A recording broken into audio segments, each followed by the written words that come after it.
Welcome back, fight fans. Welcome back. Let's just dig right into it. Billy Joe Saunders did a recent interview with Fight Hub TV, and basically he stated that, Canelo Alvarez is cheating with weight stipulations on fighters such as catch weights. So let's just break it down and get right into it. There's been a lot of speculations. Virgil Hunter's also stated that he's not a big fan of Canelo Alvarez and catch weights, saying that he'll never be as great as he can be because of the catch weight factor. So let's just break down and see if, Canelo Alvarez and catch weights are really something, or it's just something that happens. Let's just break it down. So Canelo Alvarez fought Landy Lara, and Lara's WBA light middleweight title was not on the line because these two guys fought at 155-pound catch weight. Both fighters weighed in precisely at 155 pounds.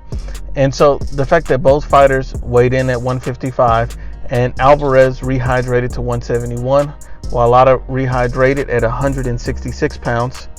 If you look at the weights, both of the guys weighed in perfectly at the catch weight, and then both guys rehydrated comfortably over the catch weight. And if you look at the fight itself, it was a very close and entertaining fight. No fighter looked like they were at a strategic disadvantage. Canelo Alvarez carried in more weight, which made him a little bit slower. Lara was the faster fighter. So, I don't understand the benefit of any catch weight as far as Canelo Alvarez would have had in that, because he was still going to be the more powerful guy. He's still going to be the stronger fighter. He's still going to be the bigger man. So it really didn't make a difference, if we're being honest and unbiased about that. And that's as far as the Lara catch weight. Then it's the Floyd Mayweather versus Canelo Alvarez fight, where the Floyd Mayweather team forced Saul Canelo Alvarez to fight at a catch weight. So, Canelo Alvarez was the world champion at 154 pounds, and Floyd Mayweather Jr. brought Canelo Alvarez down to 152 pounds to make the fight. Now, these are a couple quotes, and, from Mayweather Promotion CEO Leonard Ellerbe. And Leonard Ellerbe simply stated, the A side fighter is getting the upside over the B fighter, in reference to the catch weight. He also stated, we just took advantage of a situation. It's no different from basketball, football, or baseball. You're always going to put your opposition at a disadvantage if you can. Break him down and you go in for the kill. The kid suggested a while ago that he would be willing to come down to 150 and fight Floyd. So if he put it out there, this is the business at the end of the day, and we're going to hold his feet to his fighter, to the fire, the same way his manager did. And so that's very interesting. Leonard Ellerbe also stated, in reference to the Floyd Mayweather and Oscar De La Hoya fight, that Oscar De La Hoya made a lot of demands on Floyd Mayweather Jr. because he was the A side.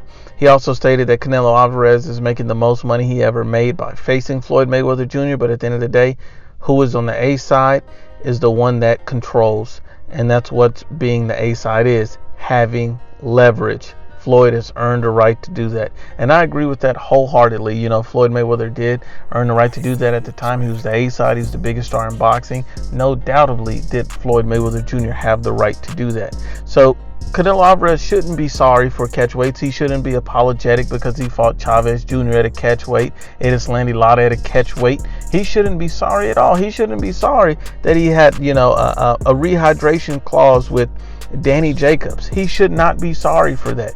Why should Canelo Alvarez be sorry for something that happens in boxing? All of these fighters that fought Canelo Alvarez made the most money in their careers that they've ever made against Canelo Alvarez. He's the A side. If Floyd did it, Canelo did it. So, Oscar De La Hoya did it. So if you notice, all the biggest stars in boxing does it. It's a part of the game. And even catch weights itself, it's a strategic advantage. But at the end of the day, the better fighter still comes out on top. If you look at it, that's pretty much been the rule of thumb. Floyd Mayweather Jr. was more advanced than Canelo at the time when they fought, and he still won regardless of the catch weight.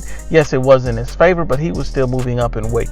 If you look at Canelo Alvarez versus Chavez Jr., still won. Canelo Alvarez versus Landy Lara, even Lara rehydrated, and he had a very close fight. He had an opportunity to beat Canelo. It was a more competitive and close fight. I thought Canelo edged the fight, but the fact that the fight was so close proves that weight was not a factor.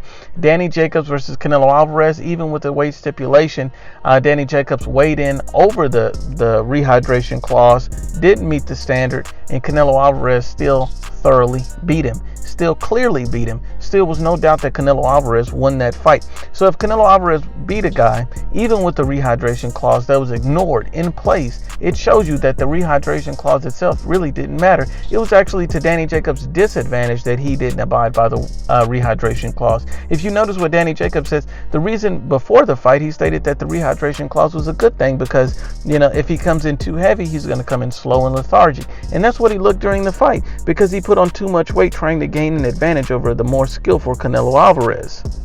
Amir Khan agreed to a fight at a catchweight for Canelo Alvarez, and he thoroughly, put on a great display of boxing until he was caught and knocked out. So at the end of the day, you can't tell me that a catchweight ultimately is going to be the deciding factor in the fight. Yes, it does play a role, but it's not the defining role. And Canelo Alvarez is no different than any elite level superstar such as Oscar De La Hoya or Floyd Mayweather Jr. If you're going to try to taint Canelo Alvarez's legacy, you must taint theirs too, which makes no sense. It's a part of the business, it's a part of the A side, and ultimately the more skillful, the better fighter wins, and usually that fighter is the A side. And in this case, it's Saul Canelo Alvarez. Once again, unbiased as always, it's the IBFP. Please share, like, and you must absolutely subscribe.